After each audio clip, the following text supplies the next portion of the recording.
presidente Jair Bolsonaro pediu a parlamentares que escolham uma boa mesa diretora para a Câmara e o Senado. Em discurso nesta quinta-feira, em Porto Alegre, Bolsonaro afirmou que oposição não pode ser feita contra o governo e o país.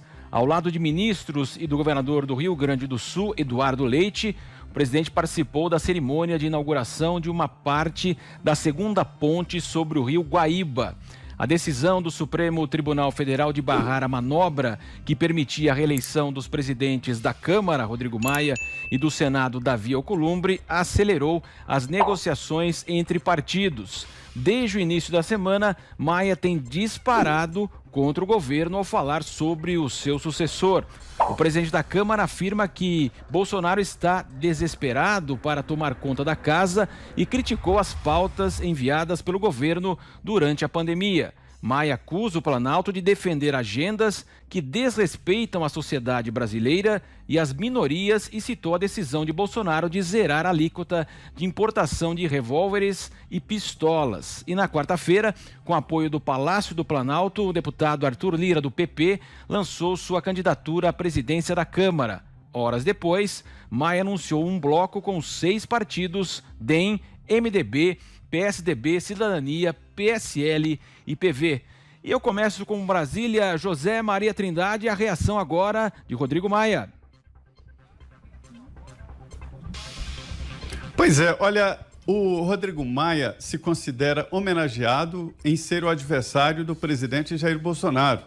E é verdade, ele é pequeno demais para se contrapor ao presidente que foi eleito, que tomou posse, está fazendo o governo que está sendo elogiado por muitos, né? E é essa a estratégia de Rodrigo Maia. Os dois, Bolsonaro e Rodrigo Maia, disputam o mesmo colégio eleitoral, né? O Rio de Janeiro. E em 2022, que já está pertinho ali na esquina, os dois vão se encontrar ali na disputa das urnas. E é isso que o Rodrigo Maia está se preparando. E tentando jogar no colo do presidente Jair Bolsonaro uma candidatura de Arthur Lira de uma maneira total. Na verdade, não é um candidato fabricado pelo presidente. É um candidato que, no entendimento ali geral da equipe política, ficaria muito bem pela independência, mas não é um candidato, um poste do presidente Jair Bolsonaro. Eu te garanto que se ele tivesse que escolher, ele, o Bolsonaro e o grupo dele, não escolheriam exatamente o Arthur Lira. Mas é o possível dentro deste acordo do Centrão para dar governabilidade. Eu ouvi o discurso do presidente Bolsonaro hoje e foi muito correto. Ele falando inclusive da oposição, porque parte da oposição, inclusive PSB, vai apoiar o Arthur Lira. E aí o presidente dizendo, Marcelo, de que é isso mesmo.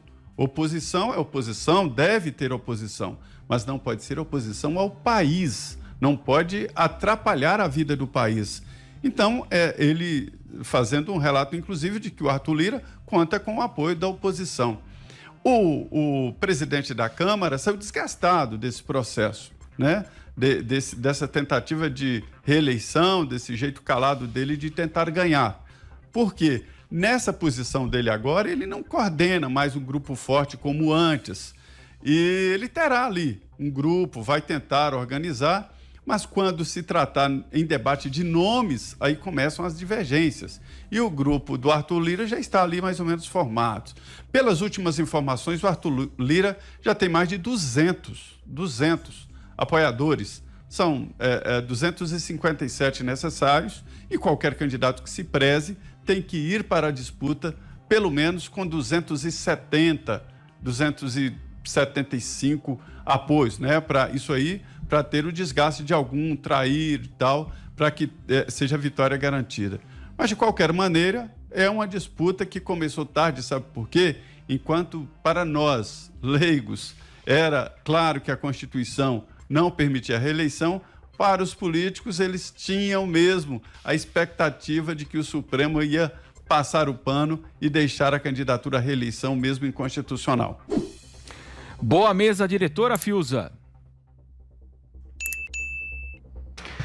Olha, Marcelo Matos, a gente vai ter que observar aqui, porque o mais importante nesse processo já aconteceu, ao meu ver, que é a resistência que se deu, né, o golpe abortado, digamos assim, né? Havia um golpe montado em conluio com as presidências da Câmara e do Senado e o Supremo Tribunal Federal, né? Isso foi gestado, preparado e tem bastidores aí de que houve mudanças dentro do Supremo Tribunal Federal, né? Das intenções de voto dentro do STF, para que então virasse essa perspectiva, que era de golpe. O nome, não estou exagerando nada, quer dizer, era um arranjo, né, entre dois poderes para eternizar. Eternizar, que eu estou dizendo, é porque atropelar a Constituição, né, para prorrogar ilegalmente, né? É o modus operandi do chavismo, né, desse populismo ditatorial que acontece em alguns países da América do Sul, na Venezuela, por exemplo. Então, eu digo, Marcelo, que a gente passou pela parte mais importante, porque o que seria essa realidade com Rodrigo Maia e Alcolumbre, especialmente Rodrigo Maia? Seria o que nós vimos nos primeiros 2 anos de governo Bolsonaro, que era uma tentativa permanente de criar obstáculos, né? De criar... se puderem abaixar o meu retorno aí um pouquinho, eu agradeço.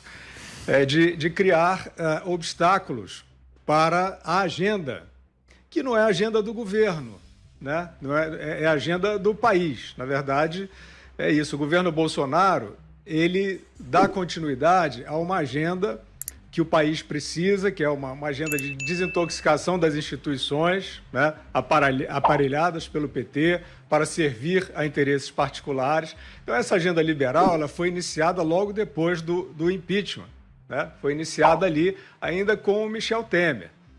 E veja você, o Michel Temer é uma figura emblemática do Centrão. E ele não levou para esse governo de transição um projeto fisiológico do Centrão, não era o governo das raposas do MDB, do Renan Calheiros. Ele levou uma equipe técnica positiva, o Ilan Goldfein, presidente do Banco Central, ele foi considerado o melhor central banker do mundo em 2018. Iniciou reformas importantes, trabalhista, fiscal. É a agenda do Brasil, né? É a agenda de reconstrução do Brasil. Com o Centrão. O Rodrigo Maia e o Alcolumbre, né, quer dizer, quando assumiu o Bolsonaro, eles partiram, principalmente o Rodrigo Maia, para fazer a política que certos setores aí da sociedade, variados, tinham como diretriz, que era impedir o prosseguimento do governo. Nós acompanhamos isso, né? Assim, todas essas fanfarras que agora, essa semana, o Rodrigo Maia voltou a fazer, né, querendo dar a impressão de que é um governo de tendência fascista, autoritária, ditatorial. Todas as oportunidades que ele teve para tentar colar esse estigma no governo, ele tentou exercer, né? Ele bateu boca com o Paulo Guedes, ele tentou desclassificar o Paulo Guedes diversas vezes, né, nas entrevistas na televisão, que ele tem muito espaço na televisão e nos jornais. E agora o país está livre disso. Pode ser que sobrevenha um outro problema. Essa questão de qual é a nova mesa, e é o Centrão, é o Arthur Lira, etc., aqui é pragmatismo. A gente sabe, a gente viu, o Plano Real foi feito ali com uma base que tinha, né, o Antônio Carlos Magalhães, por exemplo, que era um coronel da política brasileira, arcaico, de direita e tal. E, no entanto, foi um sustentáculo importante para uma reforma fundamental. Então, é assim, a política tem que ser feita com pragmatismo e a última coisa que não se pode ter é uma agenda reformista com o Congresso tentando atrapalhar. Não o Congresso como um todo, mas uma liderança, né?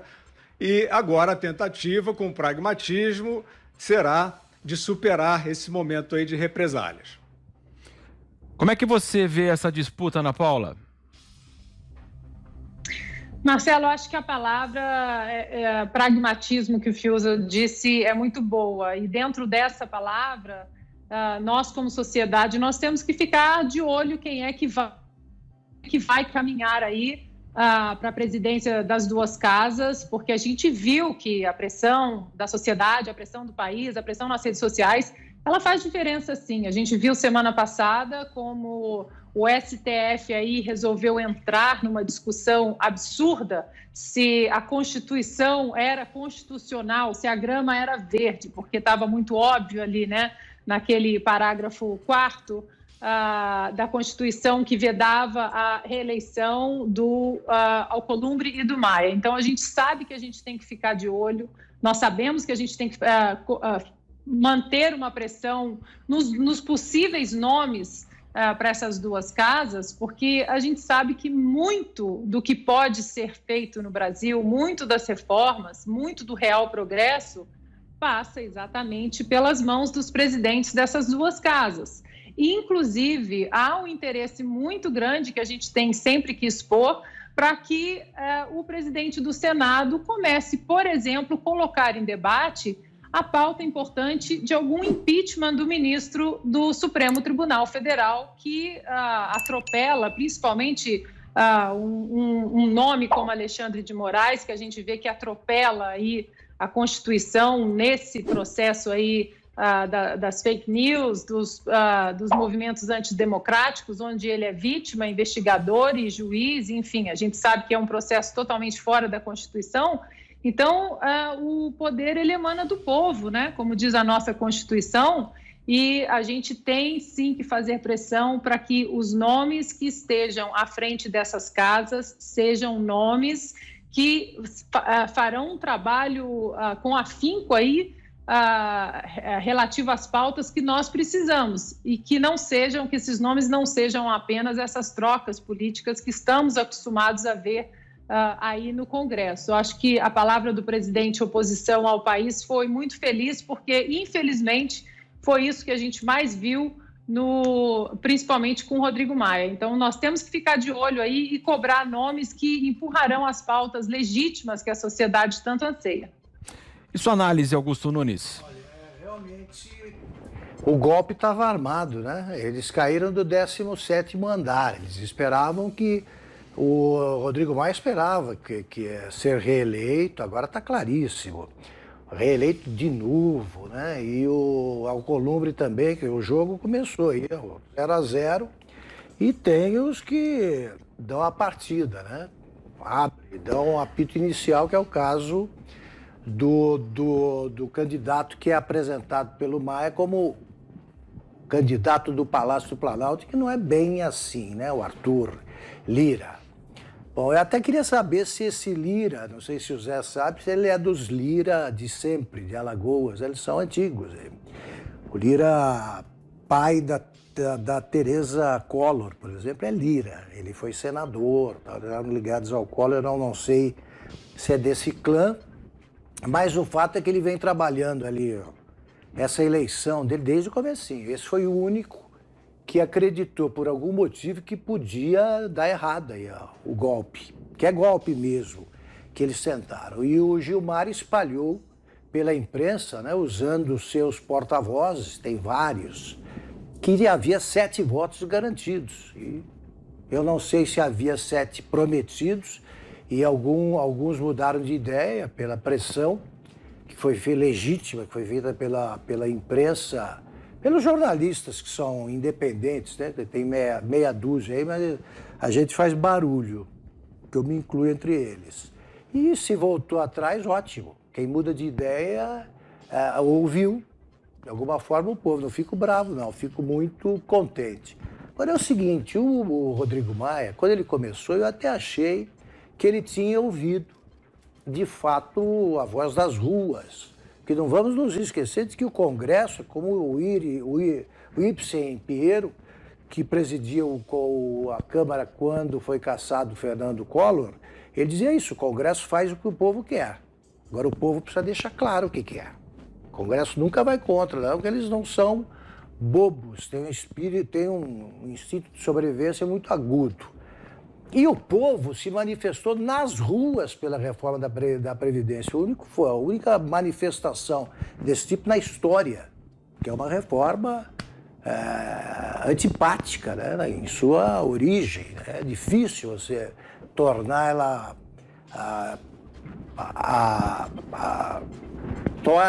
torná-la uma bandeira popular. É muito difícil, ela não chegou a ser bandeira, mas o povo deixou claro que tinha entendido a sua importância e queria. E o Rodrigo Maia tanto percebeu isso, que ele quis ali, fez sem exame de DNA nenhum, ele assumiu a paternidade, chorou, etc.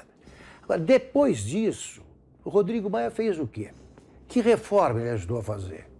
Ele sentou em cima desse negócio aí e não ajudou em nada. Eu acho que o povo precisa mostrar de novo que é favorável a reformas e acho que a gente tem que pressionar o Congresso, porque sem reformas o Brasil não se livra da crise econômica. Sabemos disso desde sempre. A reforma da Previdência deveria ser a primeira e foi até agora só a única.